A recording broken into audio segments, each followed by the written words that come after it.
అద్భుతం జరిగే ముందు ఎవరూ గుర్తించారు. జరిగాక ఎవరూ గుర్తించాల్సిన అవసరం లేదు. కానీ ఈ అద్భుతాన్ని ఖచ్చితంగా గుర్తించాల్సిందే. అప్పుడప్పుడు మన దాయాది దేశం పాకిస్తాన్ తీసుకునే నిర్ణయాలు ఆ దేశ ప్రజల్నే కాదు, మొత్తం ప్రపంచాన్ని ఆశ్చర్యపరుస్తుంటాయి.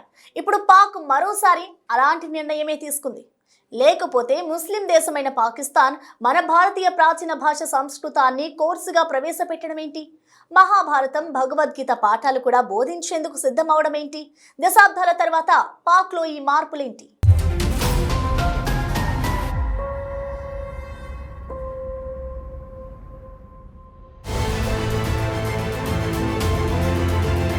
భారత్, పాకిస్తాన్ ఈ రెండు దేశాల పేర్లు వినగానే దశాబ్దాల ఉద్రిక్తతలు, వైరుధ్యాలే గుర్తుకొస్తాయి. ఈ క్రమంలో భారతీయ ప్రాచీన భాష సంస్కృతాన్ని, మహాభారతం, భగవద్గీత లాంటి గ్రంథాలను బోధించేందుకు పాకిస్తాన్ లాంటి దేశం సిద్ధమవటం అనేది అంతర్జాతీయంగా ఆసక్తి రేకెత్తించింది. దీన్నొక కీలక పరిణామంగా చూస్తున్నారు. రెండు దేశాల మధ్య అనేక అంశాలపై తీవ్ర వైరుధ్యాలు, ఘర్షణలు ఉన్నప్పటికీ పాకిస్తాన్ తీసుకున్న నిర్ణయం ప్రపంచ దేశాలను, భారతీయులను ఆశ్చర్యానికి గురిచేస్తోంది.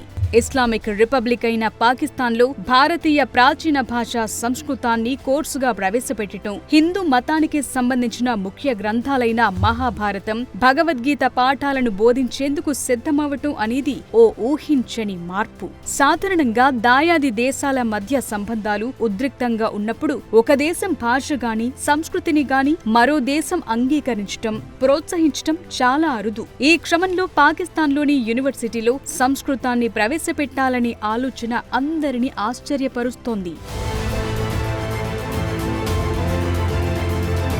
పాకిస్తాన్లోని Lahore University of Management sciences ప్రపంచం దృష్టిని ఆకర్షించింది. దేశ విభజన జరిగిన తరువాత తొలిసారిగా భారత్కు చెందిన ప్రాచీన భాషా సంస్కృతాన్ని పార్ట్ టైం కోర్సుగా ప్రవేశపెట్టింది. అంతకుముందు వర్క్షాప్ కోర్సుగా ప్రవేశపెట్టగా అనూహ్య స్పందన లభించింది. 2027 నాటికల్లా పూర్తి స్థాయి కోర్సుగా మార్చేందుకు ప్రణాళికలు వేస్తున్నారు. అంతేకాదు మహాభారతం, భగవద్గీత పాఠాలు బోధించేందుకు కూడా యూనివర్సిటీ సిద్ధమైంది. అఖండ భారతదేశ విభజన తరువాత తొలిసారి పాకిస్తాన్లో సాంస్కృతిక వారసత్వాన్ని తిరిగి పొందే దిశగా చారిత్రక అడుగుపడింది. Lahore University of Management Sciences లో ప్రముఖ సామాజిక శాస్త్రవేత్త ప్రొఫెసర్ డాక్టర్ షాహిద్ రషీద్ చొరవతో ఈ మార్పొచ్చింది. గతంలో అరబిక్, పార్సీ భాషలపై పట్టు సాధించిన ఆయన ఏడాది పాటు కష్టపడి సంస్కృతం నేర్చుకున్నారు. సంస్కృతం మన ప్రాంతానికి చెందిన సాంస్కృతిక స్మారకమని చెప్పారు.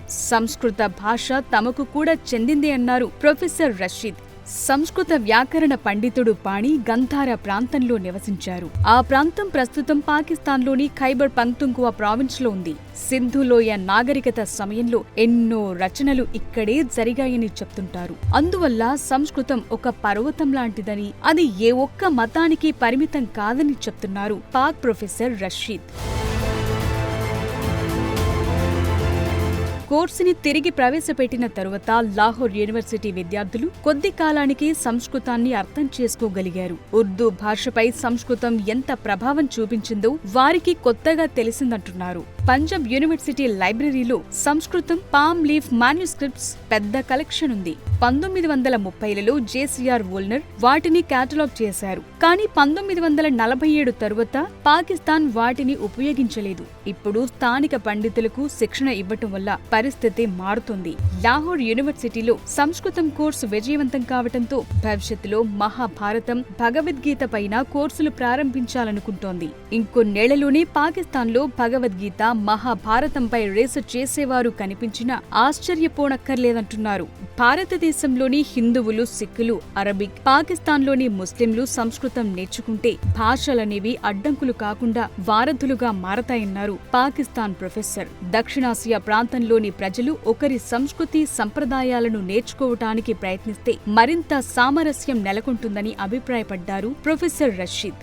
పాకిస్తాన్ ప్రాంతం ఒకప్పుడు అత్యంత సుసంపన్నమైన సింధు నాగరికత, గాంధార సంస్కృతిలో భాగంగా ఉండేది. ఇక్కడి చారిత్రక వారసత్వం వేల సంవత్సరాల నాటిది. సంస్కృతం ఈ ప్రాంతంలోని అనేక ప్రాచీన మతాలు, తత్వాలు, శాస్త్రాలకు మూల భాష. ఈ ప్రాంతానికి సంబంధించి చారిత్రక, సాంస్కృతిక మూలాలను అధ్యయనం చేయటంలోనూ, పూర్వ ఇస్లామిక్ యుగం నాటి గొప్పతనాన్ని అర్థం చేసుకోవటంలోనూ సంస్కృతం అవసరం ఉందని పాకిస్తాన్ విద్యావేత్తలు భావిస్తున్నారు.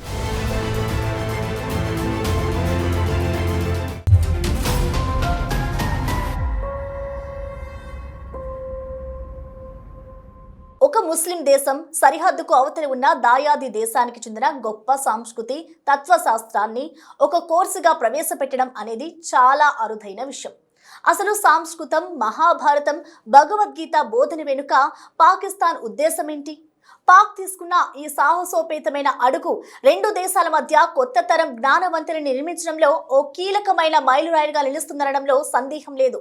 ఈ మార్పు ప్రభావం ఎలా ఉంటుంది?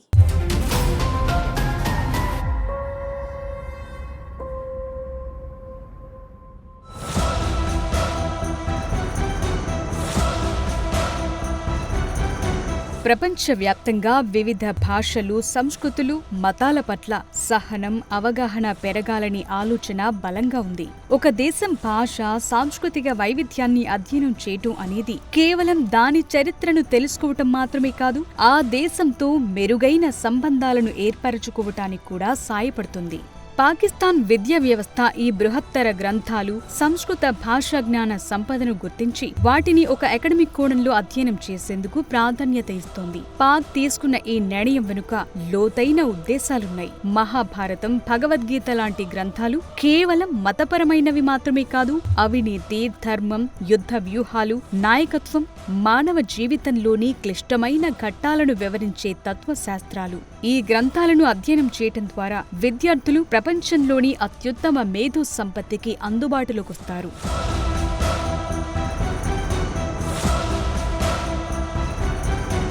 సంస్కృతం ప్రపంచంలోని అత్యంత శాస్త్రీయమైన భాషల్లో ఒకటి. దాని వ్యాకరణ నిర్మాణం, శబ్దోచ్చారణలో ఉన్న ఖచ్చితత్వం భాషా శాస్త్రవేత్తలకు ఎంతో ఉపయోగపడుతుంది. విభిన్న సంస్కృతులకు చెందిన జ్ఞానాన్ని తమ విద్యార్థులకు అందించడం ద్వారా పాకిస్తాన్ తన ఆధునిక దృక్పథాన్ని అంతర్జాతీయ సమాజానికి తెలియజేసేలా చేస్తోంది. పాకిస్తాన్లో ఉన్న హిందూ మైనార్టీలకు తమ ప్రాచీన వారసత్వాన్ని, మత గ్రంథాలను అభ్యసించే అవకాశం కల్పించడం అనేది ఆ దేశంలో మైనార్టీ హక్కులను గౌరవిస్తామనే బలమైన సందేశాన్నిస్తుంది. ముఖ్యంగా పాకిస్తాన్లో ఉన్న పురావస్తు ప్రదేశాలు, శాసనాలు, చారిత్రక గ్రంథాలను లోతుగా అధ్యయనం చేయటానికి సంస్కృత జ్ఞానం అవసరం.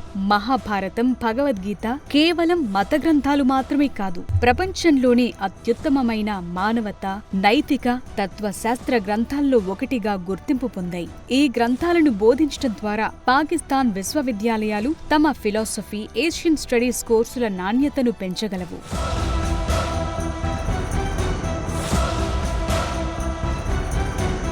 సంస్కృతాన్ని అభ్యసించడం వల్ల విద్యార్థుల్లో భాష విశ్లేషణ సామర్థ్యం సైతం మెరుగుపడుతుంది. ఇస్లామేతర సంస్కృతుల గురించి బోధించడం ద్వారా సహనం, పరస్పర గౌరవం, మత సామరస్యం పెంపొందించడానికి అవకాశం కల్పిస్తుంది. ప్రాచీన భారతీయ గ్రంథాలను అధ్యయనం చేయడానికి అంతర్జాతీయ పరిశోధనలకు పాకిస్తాన్ ఒక కొత్త కేంద్రంగా మారే అవకాశం ఉంటుంది. భగవద్గీత లాంటి గ్రంథాలను బోధించడం ద్వారా విద్యార్థుల్లో నైతిక చింతన, విమర్శనాత్మక ఆలోచన శక్తి పెరుగుతుంది.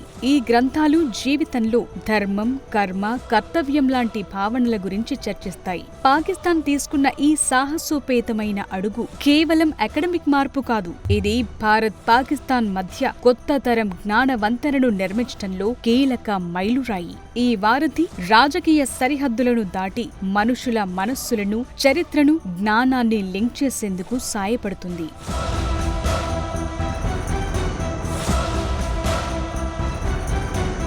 లాహోర్ యూనివర్సిటీ తీసుకున్న ఈ నిర్ణయం పాకిస్తాన్ అంతర్గత, బాహ్య సంబంధాలపై విస్తృత ప్రభావాన్ని చూపే అవకాశం ఉంది. ఇది కేవలం విద్యాపరమైన నిర్ణయం అయినప్పటికీ రెండు దేశాల మధ్య సాంస్కృతిక వారధి నిర్మించడానికి ఇదొక చిన్న అడుగు కావచ్చు. జ్ఞానాన్ని పంచుకోవటం ద్వారా దాయాది దేశాల మధ్య అపార్థాలు తొలగి పరస్పర గౌరవం పెరిగేందుకు అవకాశముంటుంది. ముఖ్యంగా పాకిస్తాన్ ప్రజల్లో చారిత్రక అవగాహన పెరుగుతుంది. తమ దేశం పూర్వ చరిత్ర చరిత్రను, ముఖ్యంగా ఇస్లాం పూర్వ చరిత్రను అర్థం చేసుకునే అవకాశం లభిస్తుంది.